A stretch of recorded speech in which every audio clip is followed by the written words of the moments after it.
চট্টগ্রামে নানা আয়োজনের মধ্য দিয়ে জাতীয় নিরাপদ সড়ক দিবস পালিত।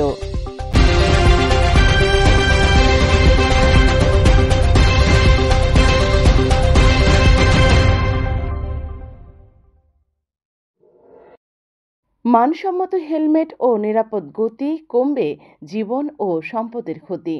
এই প্রত্যয়ে বুধবার 22 অক্টোবর জাতীয় নিরাপদ সড়ক দিবস 2025 পালন করেছে বিআরটিএ চট্টগ্রাম। দিবসটি উপলক্ষে বিআরটিএ চট্টগ্রাম জেলা প্রশাসন ও সড়ক ও জনপথ বিভাগ যৌথভাবে বিভিন্ন কর্মসূচি গ্রহণ করেন। সকাল 9টায় ইস্পাহানী মোড়স্থ ইঞ্জিনিয়ারিং ইনস্টিটিউশন প্রাঙ্গণ থেকে বর্ণাঢ্য এক র্যালি বের হয়ে চট্টগ্রাম সার্কিট হাউস প্রাঙ্গণে গিয়ে শেষ হয়।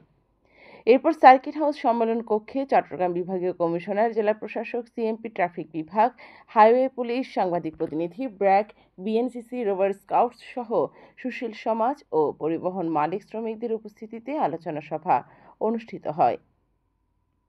সভায় সাম্প্রতিক সময়ে মোটরসাইকেল দুর্ঘটনায় হতাহত বৃদ্ধিতে গভীর উদ্বেগ জানানো হয়।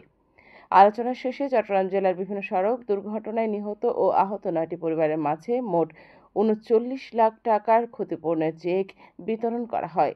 পাশাপাশি 15 জন মোটরসাইকেল চালকের মাঝে বিনামূল্যে মানসম্মত হেলমেট দেওয়া হয়। আলোচনায় উপস্থিত ছিলেন বিভাগীয় কমিশনার ডক্টর মোহাম্মদ জিয়াউদ্দিন, জেলা প্রশাসক সাইফুল ইসলাম, সিএমপির অতিরিক্ত commissioner traffic Mohammad Asfiquzzaman Akter, BRTA পরিচালক ইঞ্জিনিয়ারিং মোহাম্মদ মাসুদ আলম সহ প্রমুখ। পরে নগরীর জিইসি মোড়ে পথচারী ও চালকদের মধ্যে সড়ক নিরাপত্তা সচেতনতামূলক লিফলেট, স্টিকার ও হেলমেট বিতরণের মধ্য দিয়ে রোড ক্যাম্পেইন পরিচালনা করা হয়।